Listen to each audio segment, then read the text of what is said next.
Oke, baik. Di bab 1 di buku 2 ini mengajarkan kepada kita ini akan Bapak rangkum ya dari buku itu. Di bab 1 mengajarkan kepada kita supaya bisa memahami arti dari filosofis mengapa kita harus mempelajari Pancasila, yaitu adalah supaya kita menjadikan Pancasila itu sebagai visi misi hidup kita, berbangsa, berkeluarga, ya, bernegara, bersistem, harus berideologi Pancasila. Tidak boleh ideologi yang lain. Hanya satu, yaitu adalah ideologi Pancasila saja. Nah, terus kemudian di bab selanjutnya itu berperilaku baik Pancasila supaya kita berlandaskan tata bicara, tata perilaku, tata kehidupan kita supaya berperilaku sesuai dengan makna yang ada tersirat dan tersurat dalam Pancasila itu sendiri. Nah, apa sih maksudnya supaya kita berperilaku sesuai Pancasila? Maksudnya adalah supaya kita memahami butir-butir Pancasila, ya. Nah, disinilah butir-butir Pancasila harus kita hayati, harus kita harus kita miliki, ya, agar bukti-bukti ini meresap ke dalam diri kita. Maka kalau kita sudah mencoba menjalankan sedikit demi sedikit perilaku butir-butir Pancasila, tentu maka inilah yang dinamakan manusia Pancasila atau manusia Pancasilais, ya. Dan inilah bukti dari perilaku berpancasila, ya. Terus kemudian selanjutnya di bab selanjutnya mengajarkan kepada kita Pancasila sebagai sistem, Pancasila sebagai ideologi, ya, sebagai dasar negara. Ini memberikan efek yang sangat dominan, ya. Dan Anda juga harus mengetahui kalau misalkan tadi sudah dijelaskan bahwa ternyata Pancasila sejak sejarahnya itu, ya, dari pra kemerdekaan sebelum merdeka, terus Pancasila di era kemerdekaan, di era Orde Lama, Orde Baru, Orde Reformasi, Orde Transreformasi, dan sekarang Orde Milenial, ya. Orde sebelum Orde Reformasi namanya Orde Milenium, ya. Milenium, terus Orde Reformasi, ya. Terus Orde Transreformasi dan Orde Milenial sekarang, ya. Nah, Bapak perjelas, ini adalah sejarah yang sangat berharga, ya. Kenapa? Karena Pancasila itu bertahan dari zaman dulu sampai sekarang. Bayangkan, sudah begitu banyak sekali tantangan dan hambatannya, namun masih eksis, ya. Pancasila itu masih eksis. Siapa yang mempertahankannya? Yang mempertahankan adalah bangsa dan negara Republik Indonesia saat ini, ya. Kita yang memiliki jiwa-jiwa Pancasilais, ya, itu adalah bagian-bagian yang bisa mempertahankan negara Republik Indonesia. Nah, selanjutnya Pancasila sebagai dasar negara, di situ ada fungsinya sebagai dasar negara. Mengapa? Karena di situ ada way of life, terus kemudian sebagai tujuan hidup kita. Kalau kata Bung Karno, kalau Anda bingung, ya, Anda tidak tahu tujuan Anda, visi misi Anda tidak tahu, tidak memiliki visi misi, maka kembalilah kepada Pancasila. Dan inilah sebagai anugerah, ya, dari para founding father, dan sebagai rujukan kita, sebagai pondasi kita harus tetap berpegang teguh. Jadi kalau negara kebingungan mau arah kemana, ya, maka diluruskannya kembalilah kepada Pancasila. Jadi yang mewajibkan kembali Pancasila itu adalah para pendiri negara, ya, dan para aparatur negara, termasuk rakyat Indonesia. Dan rakyat Indonesia itu harus lurus, tegak lurus sesuai dengan arahan dari pemerintah. Tidak boleh ada yang pro dan kontra terhadap pemerintah. Yang boleh itu adalah mengkritik, ya, mengkritik, memberi saran dan masukan yang positif. Itu yang bagus, ya. Jadi pemerintah yang sah wajib kita dukung, ya, wajib kita bela, wajib kita hormati, dan wajib kita berikan kesempatan dia untuk berperilaku bijaksana, ya. Dan inilah salah satu perintah dari negara, perintah dari Pancasila, ya. Dan terus kemudian di situ ada bentuk-bentuknya juga, ya, bentuk perilaku atau mungkin bentuk dari Pancasila itu, ya. Jadi ada sistem ketuhanan, ya, ada sistem kemanusiaan, persatuan, keadilan, kerakyatan. Ini adalah salah satu pondasi negara Republik Indonesia dengan menggunakan 5 sistem ini, ya. 5 sistem ini akan kokoh dan kuat kalau misalkan dipertahankan oleh seluruh rakyat Indonesia. Jadi 5 sila ini, 5 sistem ini adalah kekompakan, kekuatan, ya. Kalau misalkan kata Bung Karno itu adalah suatu gotong royong, ya, yang menjadi satu kesatuan utuhnya. Maka yang akan menjadikan ciri khas negara Republik Indonesia itu bersatu itu adalah disinilah 5 sistem itu kompak tersatukan, itu terimplementasikan. Jangan sampai salah satu ini hancur gitu, ya. Harus dipersatukan, dipertahankan melalui 5 karakter ini, ya. Nah, 5 karakter ini, 5 sila ini, 5 kehidupan ini, 5 sistem ini, ya, adalah satu kebulatan utuh, ya, yang harus dijalankan oleh setiap insan, setiap bangsa, setiap suku, ya, agama, adat istiadat, ya. Setiap provinsi, kabupaten, desa, kecamatan, semuanya harus melaksanakan ini, ya. Karena apa? Kalau misalkan di Indonesia ada ideologi lain, ideologi liberal, komunis, ya, yang gempar-gempar katanya, wah ini orang komunis, komunis mau lahir lagi, itu nonsen, ya. Tidak ada yang seperti itu. Kalau ada, langsung dibasmi. Siapa yang membasmi? Polisi dan TNI, ya. Rakyat tenang saja udah. Yang menjaga siapa? Polisi dan TNI. Karena apa? TNI dan polisi itu sudah berjaga-jaga siang dan malam, ya. Mereka standby, siap melayani rakyat, ya, 1 kali 24 jam. 24 jam pun mereka tidur 1 jam. Kalau ada pemberontakan dari PKI lagi atau dari ormas-ormas tertentu atau dari para teroris ataupun yang lainnya, mereka akan sigap gitu, ya. Maka serahkanlah tugas ini kepada mereka. Kita sebagai rakyat mendukung pemerintah, mendukung TNI, Polri, ya. Jangan menghancurkan, menghasut mereka, tidak boleh.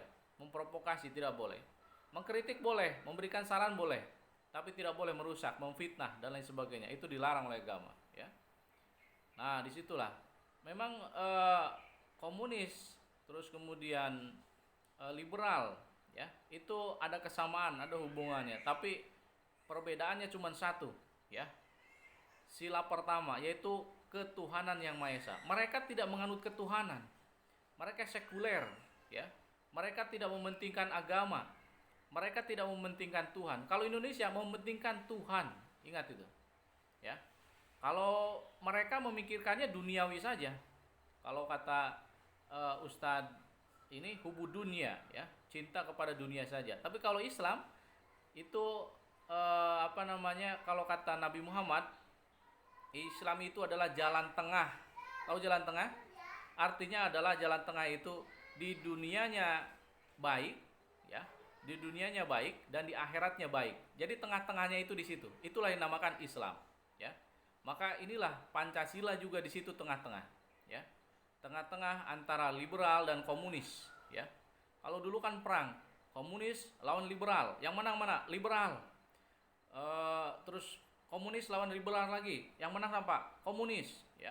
Akhirnya lahir lagi neoliberal. Neoliberal lawan komunis, yang menang adalah neoliberal.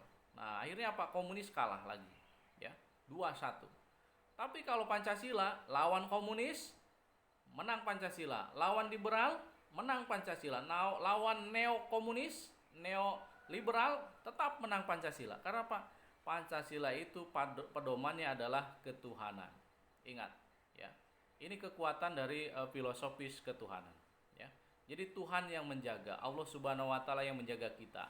Maka tetap bersyukurlah kita kepada Allah Subhanahu wa taala yang telah memberikan rahmat, ya, seperti yang diucapkan dalam kalimat pembukaan Indonesia Raya, pembukaan Undang-Undang Dasar, ya. Atas berkat rahmat Allah Subhanahu wa taala. Ini membentuk setiap insan yang ada di Indonesia adalah supaya flashback, ya. Ngezoom, ya. Ngezoom ke zaman dahulu, ke zaman pra kemerdekaan, ternyata negara Republik Indonesia itu dibentuk dan diciptakan atas rasa syukur, ya. Nah, yang membela negara Indonesia bisa merdeka itu adalah siapa? Para santriwati, para santriwan, ya, orang-orang muslim, pendirinya dan lain sebagainya yang membela itu, ya. Para kiai, alim ulama dan lain sebagainya, itu bukti, saudara. Ini yang dinamakan eh, pemikiran secara empiris, ya, pemikiran secara metafisika, pemikiran secara ilmu pengetahuan, ya. Ini berpikir secara logika, saudara, ya, bahwa ternyata buktinya sudah ada gitu. Dan ini terimplementasikan dalam kehidupan kita di rakyat Indonesia. Maka arah kita sebagai bangsa dan negara Republik Indonesia, mari bersama-sama membaca kembali sejarah, ya, membaca kembali sejarah yang sudah kita catat, ya, oleh para pendahulu kita, ya. Sudah kita lihat, sudah kita jelaskan tadi di awal, ya, oleh Anda semuanya. Ini membuktikan bahwa kita itu harus menyayangi dan mencintai bangsa ini. Mencintai bangsa dan negara ini bukan berarti kita harus membela dengan apa namanya berbagai menjadi identitas, ya, profil atau mungkin kegiatan-kegiatan Anda, tapi adalah sesuai dengan tupoksi Anda, ya. Anda mampunya menjadi seorang penulis, menjadi seorang guru, menjadi seorang dosen, menjadi seorang mahasiswa, itu adalah tugas kita bersama-sama, ya. Yang penting adalah apa? Kita tidak melanggar tata hukum perilaku yang ada di Indonesia. Kita nurut patuh kepada bangsa Indonesia, itu adalah salah satu bentuk perilaku yang baik berasaskan Pancasila. Dan inilah karakter yang diinginkan, ya. Nah, adapun kita salah sedikit, salah besar dan lain sebagainya, ya, segeralah bertobat, meminta maaf, ya. Merujuk kepada persaudaraan, kemanusiaan, ya, berbuat adil kembali. Yang tadinya tidak adil, ya, berubah menjadi adil, gitu, ya. Yang tadinya tidak bertuhan, ya, berubahlah menjadi bertuhan. Rajin melaksanakan ibadah, 5 waktu sholatnya, ya, dilaksanakan. Nanti ditambahkan dengan sholat tahajud, sholat duha, ya, dan lain sebagainya. Silakan, ya. Ini adalah salah satu bentuk penerapan kehidupan yang saling berkesinambungan, ya. Terus selanjutnya di situ ada nama Indonesia. Nama Indonesia itu, ya, salah satunya digagas oleh para orang-orang Belanda, ya. Dan orang-orang Belanda itu dulu namanya kan kalau boleh dikatakan, ya, sebentar, ya. Sebentar. Oke, lanjut, ya. Nah, pemberian nama Indonesia ini adalah salah satu bentuk kontribusi dari penjajah, ya. Ingat, penjajah pertama di Indonesia itu adalah Cina, ya. Penjajah kedua adalah Portugis, yang ketiga adalah Inggris, yang keempat adalah Belanda. Belanda, Inggris, dan Portugis bersatu menjadi apa? Menjadi, ada yang tahu? Badan apa namanya? Ayo, ada yang tahu? PR Anda, ya, ya. Itu yang membelah antara Pulau Kalimantan menjadi dua, ya. Itu Malaysia dengan Indonesia terbelah menjadi dua kekuasaannya sejak mereka terjadinya korupsi, ya, besar-besaran. Maka Belanda yang menjajah Indonesia dan Inggris, Portugis yang menjajah Malaysia, Singapura dan lain sebagainya, itu adalah oleh mereka, ya. Nah, Anda nanti cari informasi itu, wajib. Terus kemudian setelah itu, ya, penjajah berikutnya adalah Jepang, ya. Nah, Jepang menjajah Indonesia seperti yang tadi sudah dijelaskan, ya. Ini salah satu yang membentuk nama Indonesia, ya. Nama Indonesia tadinya berasal dari bahasa Belanda, ya. Namanya dengan Insulen. Insulen ini adalah nama yang pertama, ya. Terus kemudian Indonesia, ya. Dan Indonesia ini adalah diberikan oleh Adolf Bastian kalau tidak salah, ya. Terus kemudian dipopulerkan, ya, oleh James Richardson Logan dengan nama Indonesia. Nah, Indonesia ini diubah menjadi O, ya, U-nya dirubah menjadi O, menjadi Indonesia. Nah, Indonesia dirubah semakin terkenal oleh James Richardson Logan ini, ya, dan dipopulerkan oleh orang pertama Indonesia yang bernama Ki Hajar Dewantara dalam jurnalnya, ya. Dan orang pertama Ki Hajar Dewantara ini menterkenalkan nama Indonesia di seluruh dunia, ya. Ini sangat luar biasa. Dan inilah keunggulan negara Republik Indonesia, sejarah namanya saja sudah terkenal di tingkat dunia, ya. Karena apa? Banyak rempah-rempahnya, ya. Kalau misalkan Bapak ceritakan lagi akan lebih panjang lagi. Bapak persingkat saja, ya. Nah, selanjutnya NKRI. Di NKRI ini sangat jelas sekali, kita harus mempertahankan, memperjuangkan, membela, terus kemudian visi misi dan lain sebagainya. Kita harus ketahui itu semuanya NKRI. Kenapa? Karena NKRI itu adalah bagian dari pasal dari 36 ya. 38 kalau tidak salah. Ini adalah menyebutkan NKRI itu adalah tidak dapat diganggu gugat, ya. Kalau ada yang mengatakan NKRI harga mati, nah itu kata siapa? Kata para alumni TNI Polri, ya. Itu yang mengatakan NKRI harga mati. Kalau berdasarkan pasal Undang-Undang Dasar itu adalah NKRI tidak dapat diganggu gugat. Ingat itu, ya. Ini adalah dasar hukum kita, ya, bahwa kenapa NKRI harus kita pelajari? Justru ini NKRI itu adalah kewajiban kita sebagai rakyat Indonesia mengetahui bahwa ternyata keunggulan dari NKRI ini seperti itu, ya. Terus kemudian kebinekaan di sini Bhinneka Tunggal Ika sangat luar biasa. Ini tercatat dalam buku Sutasoma karangan Mpu Prapanca dan Putan Tular, ya. Di Bhinneka Tunggal Ika itu sangat jelas sekali mengajarkan kepada kita dari segala perbedaan itu harus kita bersatu padu, tetap sabar, tetap saling menghormati. Ini masuk juga ke dalam butir-butir Pancasila. Nah, di butir-butir Pancasila ini mengajarkan kepada kita bahwa hidup dengan bertetangga, hidup dengan bermasyarakat, berbudaya dan berbagai suku bangsa, ya. Ini adalah kehidupan yang sangat manusiawi, kehidupan yang sangat sederhana, ya. Itu adalah lebih baik daripada kaya raya tetapi hidupnya jiwanya sengsara, ya. Jadi lebih baik hidupnya sederhana tetapi hatinya merdeka, pikirannya merdeka, ya. Nah, rasa merdeka, rasa bahagia itu dimunculkan oleh diri kita sendiri, ya.